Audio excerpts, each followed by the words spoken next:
Share marketing Kannada ಚಾನಲ್ಗೆ ತಮಗೆಲ್ಲರಿಗೂ ಸ್ವಾಗತ. ಇವತ್ತು ಬಂದು 4 ಅಕ್ಟೋಬರ್ 2024 ನಿಫ್ಟಿ 50ನಲ್ಲಿ ಏನಾಯಿತು, BSE ಸೆನ್ಸೆಕ್ಸ್ನಲ್ಲಿ ಏನಾಯಿತು, ನಮ್ಮ ಸ್ಟಾಕ್ ಮಾರ್ಕೆಟ್ ಅಪ್ಡೇಟ್ ನೋಡ್ಕೊಂಬರೋಣ ಬನ್ನಿ. ನಿಫ್ಟಿ 50 ಕ್ಲೋಸ್ ಆಗಬೇಕಾದ್ರೆ ಸುಮಾರು 235.50 ಪಾಯಿಂಟ್ಗಳ ಒಂದು ಇಳಿಕೆ ಆಗಿದೆ.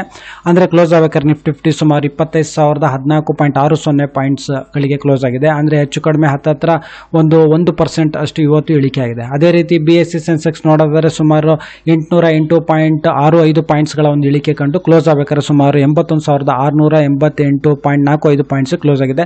ಇದರಲ್ಲೂ ಹೆಚ್ಚು ಕಡಿಮೆ ಹತ್ತಿರ 1% ಅಷ್ಟು ಇವತ್ತು ಇಳಿಕೆ ಆಗಿದೆ. ಹೆಚ್ಚು ಕಡಿಮೆ 5 ಸೀಸನ್ಸ್ನಲ್ಲಿ ಟ್ರೇಡಿಂಗ್ ಸೆಷನ್ಸ್ಗಳಲ್ಲಿ ನಾವು ನೋಡೋದಾದರೆ ಇಳಿಕೆನೇ ಆಗಿದೆ, ಒಂದು ಕುಸಿತನೇ ಆಗಿದೆ ನಮ್ಮ ಶೇರ್ ಮಾರ್ಕೆಟ್ನಲ್ಲಿ ಅಂತ ಹೇಳ್ಬೋದು.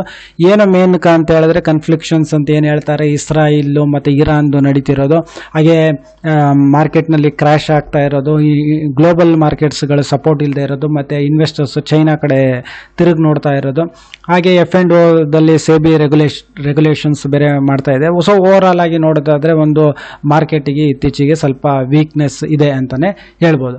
ಅದೇ ರೀತಿ ನಿಫ್ಟಿ 50ನಲ್ಲಿ ಯಾವೆಲ್ಲ ಕಂಪ್ನಿಗಳ ಶೇರ್ಸ್ಗಳಲ್ಲಿ ಏರಿಕೆ ಆಗಿದೆ ಅಂತ ಹೇಳಿದ್ರೆ ಅತಿ ಹೆಚ್ಚು ಲಾಭ ಮಾಡಿರೋದ್ರೆ ಕೆಲವೇ ಕಂಪ್ನಿಗಳು. ಇವತ್ತು ನೋಡೋದಾದರೆ ಇನ್ಫೋಸಿಸ್ ನೋಡೋದಾದರೆ ಸುಮಾರು 24 ರೂಪಾಯಿ 75 ಪೈಸೆ ಅಷ್ಟು ಒಂದು ಪ್ರತಿಯೊಂದು ಶೇರಲ್ಲಿ ಏರಿಕೆ ಆಗಿದೆ. ಹಾಗೆ ONGCನಲ್ಲಿ ಏರಿಕೆ ಆಗಿದೆ, HDFC ಲೈಫ್ ಇದರಲ್ಲೂ ಒಂದು ಶೇರ್ಸ್ಗಳಲ್ಲಿ ಏರಿಕೆ ಆಗಿದೆ, ಹಾಗೆ ಟೆಕ್ ಮಹೇಂದ್ರದಲ್ಲಿ ಏರಿಕೆ ಆಗಿದೆ, ವಿಪ್ರೋದಲ್ಲಿ ಏರಿಕೆ ಆಗಿದೆ, ಹಾಗೆ ಟಾಟಾ ಮೋಟಾರ್ಸ್ ಶೇರ್ಸ್ಗಳಲ್ಲಿ ಇವತ್ತು ಏರಿಕೆ ಆಗಿದೆ, TCSನಲ್ಲೂ ಶೇರ್ಸ್ಗಳಲ್ಲಿ ಏರಿಕೆ ಆಗಿದೆ.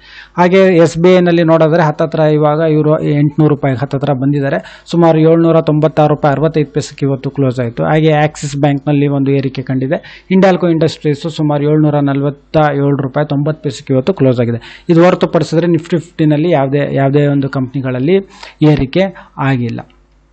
ಸೊ ಈ ವಿಡಿಯೋ ನೋಡೋದಕ್ಕೆ ತಮಗೆಲ್ಲರಿಗೂ ತುಂಬ ಧನ್ಯವಾದ. ದಯವಿಟ್ಟು ಈ ವಿಡಿಯೋನ ಲೈಕ್ ಮಾಡಿ, ಶೇರ್ ಮಾಡಿ, ಕಮೆಂಟ್ ಮಾಡಿ, ಚಾನಲ್ನ ಸಬ್ಸ್ಕ್ರೈಬ್ ಮಾಡಿ. ತಮಗೆಲ್ಲರಿಗೂ ತುಂಬ ಧನ್ಯವಾದ.